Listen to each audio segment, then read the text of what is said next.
Hello everyone, Adab, Assalamu alaikum, how are you? Welcome to my YouTube channel Noor Classes. We are going to start new topic of chemistry. आज हम एक नया content start कर रहे हैं जो कि ऑस्मोटिक और ऑस्मोटिक प्रेशर है, ऑस्मोसिस है और आइसोटोनिक सॉल्यूशन है। इन सारी चीज़ों को हम आज डिस्कस करेंगे जो कि एग्जामिनेशन पॉइंट ऑफ व्यू से, बोर्ड्स के एग्ज़ाम के पॉइंट ऑफ व्यू से बहुत ही ज़्यादा इंपॉर्टेंट है। कई बार ये पूछा गया है क्वेश्चन। तो आज हम लोग जो शुरू करने चल रहे हैं वो है ऑस्मोसिस। हेडिंग डालते हैं ऑस्मोसिस।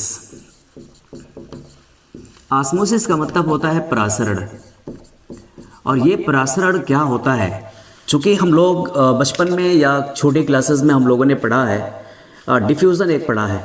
डिफ्यूज़न में क्या था, प्लांट्स की जो रूट्स होती हैं वो रूट्स नीचे से यानी अर्थ से, ज़मीन के अंदर से जो पानी ऑब्जर्व कर रही होती हैं, वो जो मेथड है वो जिसके थ्रू होता है वो डिफ्यूज़न के थ्रू होता है। लेकिन परासरण क्या होता है? परासरण अगर हम देखें, हम एक कंटेनर ले लें और उस कंटेनर में हम एक सॉल्यूशन ले लें और सॉल्यूशन ले लें, एक प्योर सॉल्वेंट ले लें, दोनों में एक सेमी परमेबल मेम्ब्रेन से हम इसको क्या कर दें, डिवाइड कर दें। और डिवाइड करने के बाद देखते हैं कि इसमें से सॉल्वेंट जहाँ पर प्योर वाटर है वहाँ से ऑटोमेटिकली क्या होता है, वो सॉल्यूशन की तरफ क्या होता है, वो मूव करने लगता है। तो इसको हम शुरू करते हैं, लेकिन इससे पहले हम इसकी डेफिनेशन को रीड करते हैं और राइट दोनों करते हैं। क्या डेफिनेशन है कि मैक्सिमम कंसंट्रेशन से लोअर कंसंट्रेशन की तरफ क्या करता है, मूवमेंट होता है सॉल्वेंट के पार्टिकल का। आइए हम उसको देख लेते हैं। चलिए हम डेफिनेशन को देखते हैं। और डेफिनेशन में किसी विलायक और विलयन को एक अर्धपारगम्य झिल्ली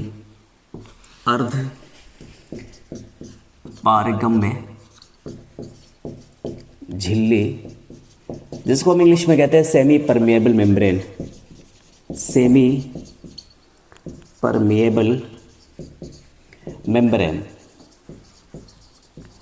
मेम्ब्रेन से डिवाइड करते या अलग करते हैं,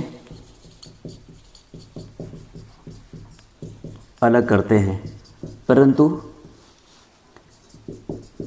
पानी या फिर विलायक के कण एसपीएम, शॉर्ट में सेमी परमेबल मेम्ब्रेन को हम एसपीएम कहते हैं, एसपीएम के से विलयन की तरफ मूव करने लगते हैं। इस प्रक्रिया को ऑस्मोसिस या फिर परासरण कहते हैं। ये डेफिनेशन आपने देखी, किसी विलायक और विलयन के को एक अर्धपारगम्य झिल्ली यानी सेमी परमेएबल मेम्ब्रेन द्वारा अलग करते हैं, परंतु पानी या फिर विलायक के कण एसपीएम यानी सेमी परमेएबल मेम्ब्रेन, या इसको हम कह सकते हैं अर्धपारगम्य झिल्ली से विलयन की तरफ मूव करने लगते हैं। इस प्रक्रिया को ऑस्मोसिस या फिर परासरण कहते हैं। इतनी तो डेफिनेशन हमें मालूम होगी। अब इसको अगर हम यहाँ पर इसका वो सेटअप बनाएं, एक तरफ हमने क्या कर लिया, शुद्ध विलायक या फिर हम इसको लेते हैं वाटर को लेते हैं। ये आपका सेटअप है, ये आपका सॉल्यूशन, ये बी कंटेनर है, ये ए कंटेनर है। ए कंटेनर में हमने प्योर वाटर लिया है, सॉल्वेंट लिया है, इसको लिख सकते हैं प्योर वाटर और सॉल्वेंट ये लिया हमने। एक तरफ हमने सॉल्यूशन लिया है। सॉल्यूशन का मतलब विलयन होता है, चूँकि हम इससे पहले पढ़ चुके हैं। विलयन क्या होता है, दो या दो से अधिक तत्वों के समांगी मिश्रण को हम सॉल्यूशन या विलयन कहते हैं।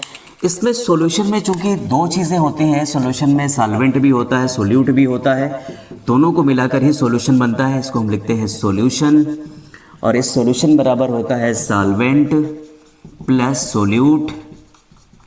सोल्यूट को हम क्या लिख सकते हैं, यहाँ पर लिख सकते हैं साल्ट हमने लिया, या फिर इसको हम शुगर भी लिख सकते हैं, शुगर भी लिया है, दोनों में से कोई ले सकते हैं हम, इसके साल्ट के हम क्रिस्टल ले सकते हैं या शुगर के क्रिस्टल ले सकते हैं। सॉल्वेंट आपका मोस्टली पानी ही होता है, H2O होता है। इनको डिज़ोल्व करने के बाद एक सॉल्यूशन बनता है। यहाँ पर सोचो कि बी कंटेनर में सॉल्यूशन भी अवेलेबल होगा, यहाँ पर सिर्फ और सिर्फ शुद्ध सॉल्वेंट होगा। इसको दो तरीके से हम लिख सकते हैं। ए को हम कैसे लिख सकते हैं? ए को अगर देखा जाए तो हम यहाँ लिख सकते हैं, टू टाइप से एक बात को लिख सकते हैं। पहली क्या हो सकती है कि ये वाले कंटेनर में सॉल्वेंट की कंसंट्रेशन मैक्सिमम है, सॉल्वेंट की कंसंट्रेशन मैक्सिमम है। मैक्सिमम का मतलब अधिकतम है, सॉल्वेंट की कंसंट्रेशन मैक्सिमम है। पहला पॉइंट हो गया। सेकंड पॉइंट हम कह सकते हैं कि एक कंटेनर में सॉल्यूशन, कंटेनर में सॉल्यूशन या फिर इसको हम लिख सकते हैं सोल्यूट की कंसंट्रेशन मिनिमम है। मिनिमम है, मिनिमम का मतलब होता है न्यूनतम, न्यूनतम है। मैक्सिमम का मतलब होता है अधिकतम, अधिकतम है।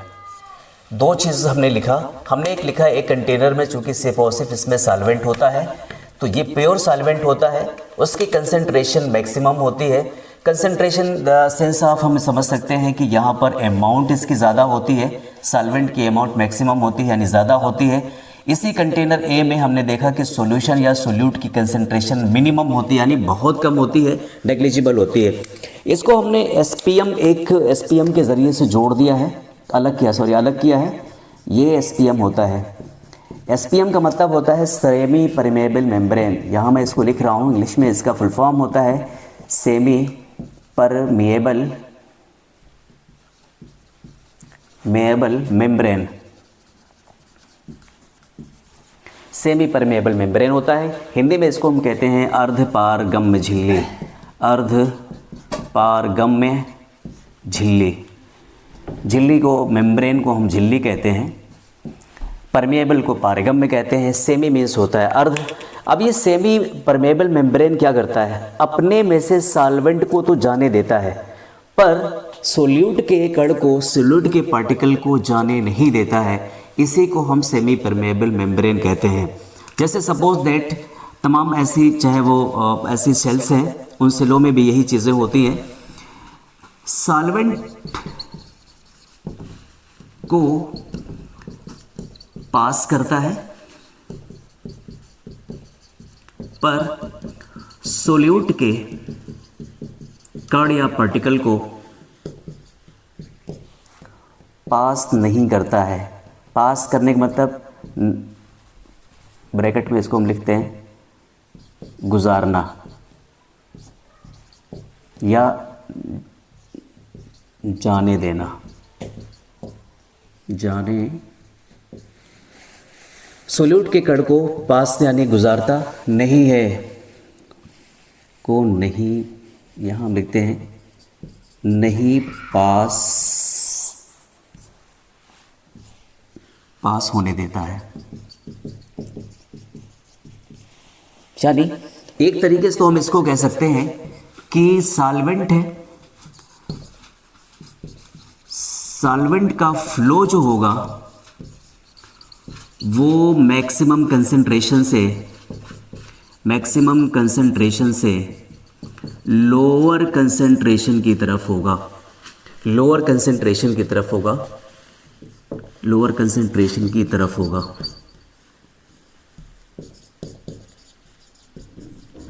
क्या मतलब? ये जो एसपीएम है, एसपीएम से ऑटोमेटिक क्या होता है, सॉल्वेंट के पार्टिकल पास आउट होते हैं, किस तरफ जाते हैं? सॉल्यूशन की तरफ जाते हैं। अब सॉल्यूशन के कंटेनर बी को हम कैसे लिख सकते हैं? इसको भी दो टाइप से हम लिख सकते हैं। पहला टाइप क्या हो सकता है? पहला टाइप हम ऐसा भी लिख सकते हैं, बी को हम क्या लिखते हैं पहले टाइप में? कह रहा है कि यहाँ पर सॉल्यूशन यानी सोल्यूट की या सॉल्यूशन की कंसंट्रेशन मैक्सिमम होती है, सॉल्यूशन या फिर सोल्यूट की कंसंट्रेशन मैक्सिमम होती है, अधिकतम होती है, दूसरी हम क्या कह सकते हैं इसमें, दूसरा पॉइंट क्या लिख सकते हैं, यहाँ पर सॉल्वेंट की कंसेंट्रेशन मिनिमम होती है। मिनिमम मीन्स न्यूनतम होती है, मिनिमम होती है। तो हमने क्या देखा, हमने देखा ए कंटेनर को कैसे हमने लिखा, बी कंटेनर को हमने ऐसे लिखा कि सॉल्यूशन या सोल्यूट की कंसेंट्रेशन इसमें मैक्सिमम होती है, सॉल्यूशन में सॉल्वेंट की कंसेंट्रेशन यहाँ पर क्या होती है, कम होती है, मिनिमम होती है। यहाँ पर ए वाले में हमने देखा कि सॉल्वेंट की कंसेंट्रेशन क्या होती है। देखिए परासर और दाब में थोड़ा सा वो मिस हुआ था, उसको हम दोबारा रिवाइज करते हैं। उसमें मिस हुआ था चूँकि फार्मूला हम लोग लिख रहे थे पाई इज प्रोपोर्शनल सी, और फिर पाई प्रोपोर्शनल टी पर भी डिपेंड करता है, कंसंट्रेशन पे भी डिपेंड करता है, टेम्परेचर पे डिपेंड करता है। और इस प्रोपोर्शनल को जब हम हटाते हैं तो फिर pi equal to R C T लिखते हैं। और ये आर सी टी जो होता है, आर्क होता है, ये आपका कांस्टेंट होता है, इसको हम नियतांक कहते हैं, नियतांक, जिसकी वैल्यू होती है 0.0821 लीटर एटम होती है, एटीएम जिसको हम कह सकते हैं, सॉरी एटीएम।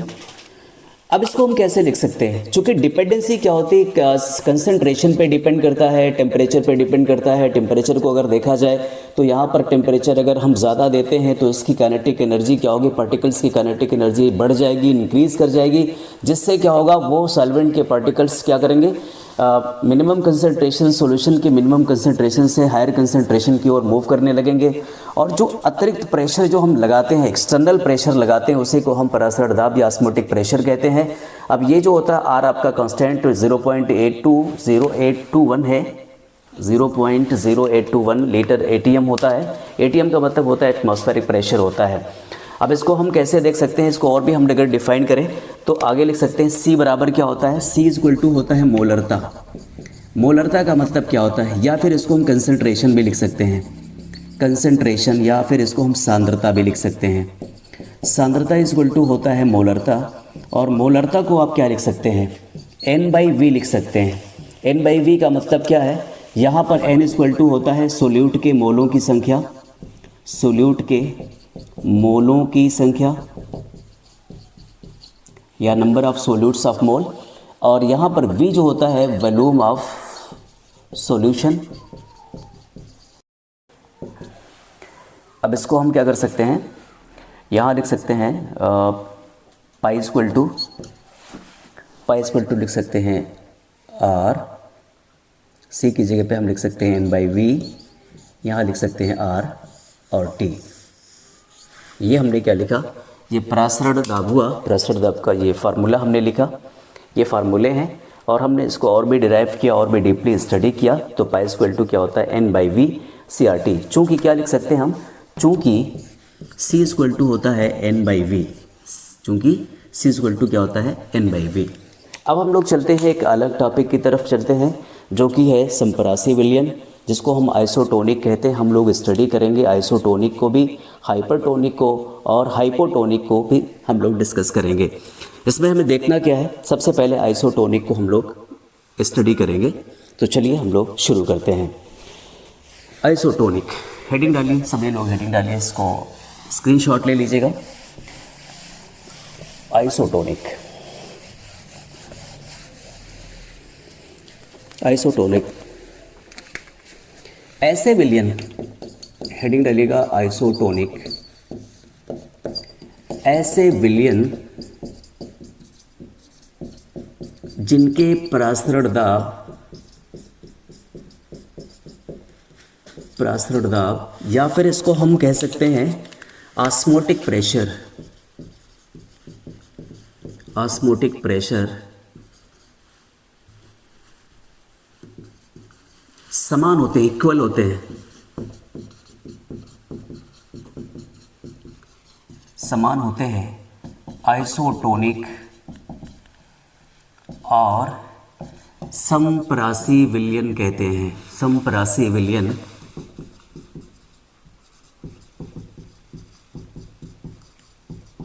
समपरासी विलयन कहते हैं। इतनी चीज़ें तो हमने देख ली। पहला हम देखते हैं इसको कैसे हम इसको और भी डिफाइन कर सकते हैं, आगे और कैसे स्टडी कर सकते हैं। तो यहाँ हम लिख सकते हैं पाई 1 इक्वल टू पाई 2 लिख सकते हैं। सही है कि दोनों कह रहा है कि ऐसे विलयन जिनके परासरण दाब समान होते हैं, ऑस्मोटिक प्रेशर सेम होते हैं। तो चूंकि पाई इक्वल टू हमने क्या निकाला था, परासरण दाब में पाई इक्वल टू निकाला था, CRT निकाला था। यहाँ पर हम लिख सकते हैं एक सॉल्यूशन इधर है, एक सॉल्यूशन इधर है, दोनों के ऑस्मोटिक प्रेशर क्या होते हैं, इक्वल होते हैं। तो हमने यहाँ पर लिख लिया। तो पाई 1 इक्वल टू क्या हो जाएगा, C1RT हो जाएगा। दूसरा हमने क्या लिख सकते हैं, पाई 1 यहाँ पर T1 भी हो जाएगा। पाई 2 इक्वल टू क्या लिख सकते हैं, C2RT2। यहाँ पर दो चीज़ सेम है, R आपका देखिए R कांस्टेंट होता है। या फिर हम यहाँ लिखें यहाँ, या यदि टेम्परेचर को समान लेते हैं, समान लेते हैं तो क्या होगा, पाई 1 इक्वल टू क्या हो जाएगा, C1RT हो जाएगा। पाई 2 इक्वल टू क्या हो जाएगा, C2RT हो जाएगा। यहाँ पर अगर हम इसको पाई 1 इक्वल टू चूँकि क्या होता है, चूँकि पाई 1 इक्वल टू पाई 2 होता है, वैल्यू यहाँ हम पुटअप करेंगे। क्या पुटअप करेंगे, C1RT इक्वल टू C2RT आपका कट जाएगा, क्या बचा, C1 इक्वल टू C2 बचा। यानी इसमें आपने क्या देखा कि इनकी कंसंट्रेशन क्या होती है, समान होती है। जब इनके परासरण दाब समान होते हैं तो दोनों सॉल्यूशन की कंसंट्रेशन भी क्या होती है, इक्वल होगी। अर्थात हम क्या यहाँ लिख सकते हैं, N1/V1 इक्वल टू N2/V2 लिख सकते हैं। इसको ऐसे कर लें, N1/V1 N2/V2 लिख सकते हैं। अब इसके बाद क्या कर सकते हैं हम, एक चीज़ हम यहाँ n की वैल्यू को अगर हम देखें, मोल इक्वल टू होता है भार अपान अणु भार होता है। तो हम यहाँ लिख सकते हैं W, क्या लिख सकते हैं, W1/M1V1 W2/M2V2, जहाँ पर W जो होता है वो भार होता है, कैपिटल M जो होता है वो आणविक भार होता है, या अणु भार जिसको हम कह सकते हैं आणविक भार होता है। तो हमने क्या निकाला है, इसको इस तरीके से हमने निकाल लिया। संप्रासी विलयन क्या होता है, संप्रासी विलयन वो विलयन होते हैं जिनके परासरण दाब या ऑस्मोटिक प्रेशर समान होते हैं, उसे हम आइसोटोनिक या फिर संप्रासी विलयन कहते हैं। इसको हम पाई 1 इक्वल टू पाई 2 लिख सकते हैं। पाई की वैल्यू चूँकि हमने पहले निकाल लिया है ऑस्मोटिक प्रेशर में, पाई इक्वल टू CRT हमने निकाला था। यहाँ पर पाई 1 है, इसका मतलब क्या हो जाएगा, C1RT1 इक्वल टू पाई 2 की वैल्यू क्या है, C2RT2 हो जाएगा। यदि हम क्या करते हैं, T को समान ले लेते हैं यानी इक्वल ले लेते हैं, तो फिर यहाँ पे यह कांस्टेंट हम कर लेते हैं। तो फिर क्या होता है, pi 1 equal to C1RT, pi 2 equal to C2RT, और दोनों को इक्वल है चूँकि आपने पहले लिख रखा है पाई 1 इक्वल टू पाई 2। यहाँ पर हम RT को कैंसिल कर देंगे, कट जाएगा, ये बचेगा C1 इक्वल टू C2 हो जाएगा। यानी इनकी दोनों की कंसंट्रेशन भी क्या हो जाती है, समान हो जाती है। अब इसको अर्थात हम क्या लिख सकते हैं, चूँकि ये मोलरिटी होती है, मोलर सांद्रता अब इक्वल टू क्या होती है, मोलरिटी होती है, number of solutes of mole of solutes, और वैल्यूम सॉल्यूशन का वैल्यूम N1/V1 N2/V2। जहाँ पर हम क्या लिख सकते हैं, ये मोल को हम क्या लिख सकते हैं, भार अपान अणु भार होता है, W/M1V1 हो जाएगा, और W2 इक्वल टू M2V2 हो जाएगा। यहाँ हमने इस चीज़ को डिस्कस कर लिया। अब हम लोग दूसरी चीज़ को डिस्कस करते हैं, जिसको हम कहते हैं हाइपोटोनिक और हाइपरटोनिक डिस्कस करते हैं। अब हम स्टडी करते हैं hypotonic solution and hypertonic solution. इसको हम हिंदी में कहते हैं अल्पप्रासी